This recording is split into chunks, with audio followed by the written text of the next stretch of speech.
나는 사론의 수선화요, 골짜기의 백합화로다. 여자들 중에 내 사랑은 가시나무 가운데 백합화 같도다. 남자들 중에 나의 사랑하는 자는 숲풀 가운데 사과나무 같구나. 내가 그 그늘에 앉아서 심히 기뻐하였고 그 열매는 내 입에 달았도다. 그가 나를 인도하여 잔칫집에 들어갔으니 그 사랑은 내 위에 깃발이로구나. 너희는 건포도로 내 힘을 돕고 사과로 나를 시원하게 하라. 내가 사랑함으로 병이 생겼음이라. 그가 왼팔로 내 머리를 고이고 오른팔로 나를 안는구나. 예루살렘 딸들아, 내가 노루와 들사슴을 두고 너희에게 부탁한다. 내 사랑이 원하기 전에는 흔들지 말고 깨우지 말지니라. 내 사랑하는 자의 목소리로구나. 보라, 그가 산에서 달리고 작은 산을 빨리 넘어오는구나. 내 사랑하는 자는 노루와도 같고 어린 사슴과도 같아서 우리 벽 뒤에 서서 창으로 들여다보며 창살 틈으로 엿보는구나. 나의 사랑하는 자가 내게 말하여 이르기를 나의 사랑, 내 어여쁜 자야, 일어나서 함께 가자. 겨울도 지나고 비도 그쳤고 지면에는 꽃이 피고 새가 노래할 때가 이르렀는데 비둘기의 소리가 우리 땅에 들리는구나. 무화과 나무에는 푸른 열매가 익었고 포도나무는 꽃을 피워 향기를 토하는구나. 나의 사랑, 나의 어여쁜 자야, 일어나서 함께 가자. 바위 틈 낭떠러지 은밀한 곳에 있는 나의 비둘기야. 내가 내 얼굴을 보게 하라. 내 소리를 듣게 하라. 내 소리는 부드럽고 내 얼굴은 아름답구나. 우리를 위하여 여우, 곧 포도원을 허는 작은 여우를 잡으라. 우리의 포도원에 꽃이 피었음이라. 내 사랑하는 자는 내게 속하였고 나는 그에게 속하였도다. 그가 백합화 가운데에서 양떼를 먹이는구나.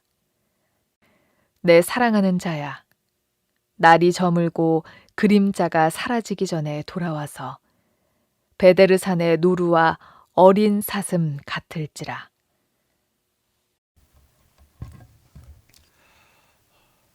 오늘은 나의 사랑하는 자라는 제목으로 함께 말씀을 나누고자 합니다.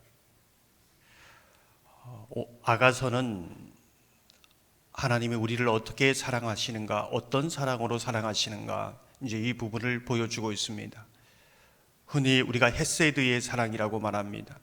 변치 않는 사랑, 한결같은 사랑, 실패하지 않는 사랑, 끝없는 사랑, 이제 그 사랑을 말해주고 있습니다.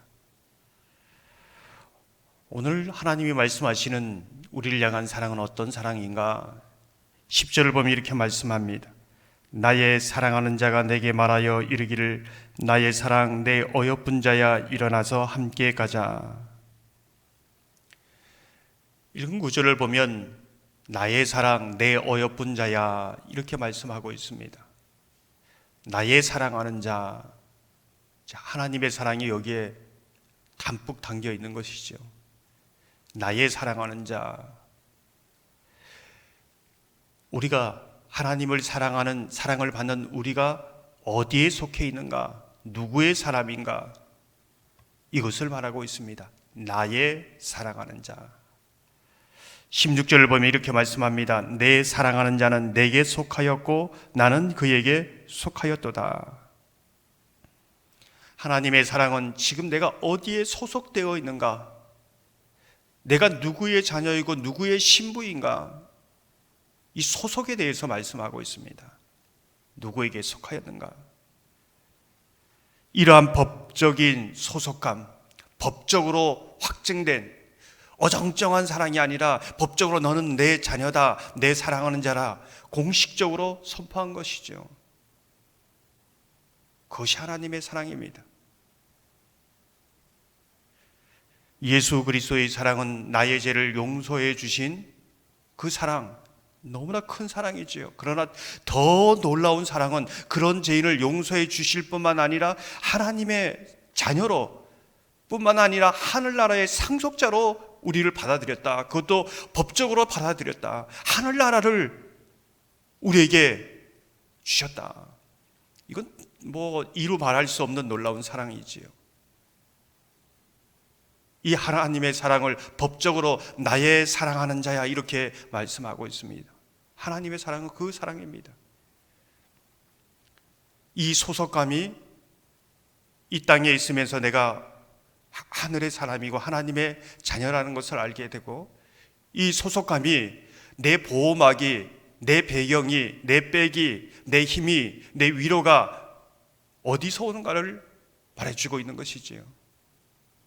그게 하나님의 사랑이다. 그냥 사랑한다 말하는 것이 아니라 책임지는 사랑이지요. 오늘 하나님의 사랑은 어떤 사랑인가? 계속해서 나의 사랑하는 자야, 여기에 이제 나타나고 있습니다. 그 사랑은 어떤 사랑인가? 나의 사랑하는 자야, 나입니다. 나. 저 사람은 사랑하지만 나 같은 사람은 사랑하지 않을 거야.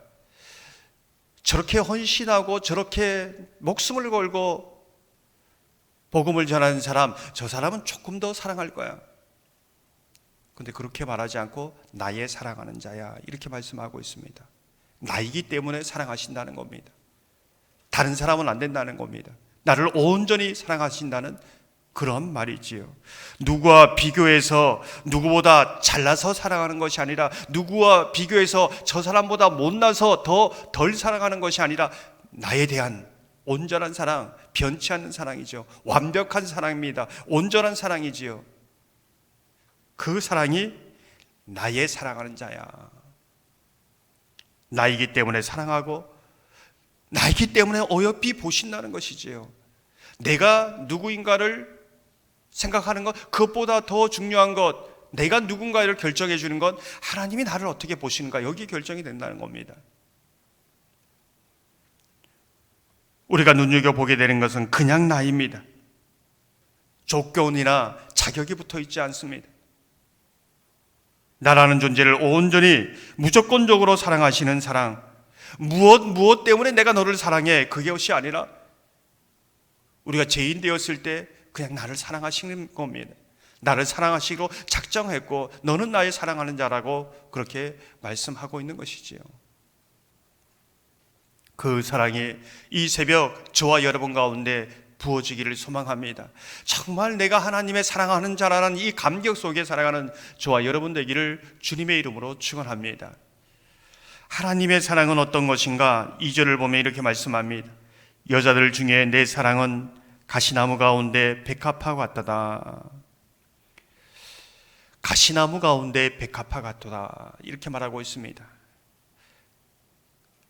여자들 중에 가장, 여자는 그 당시에 보면 연약함의 어떤 상징적인 인물입니다.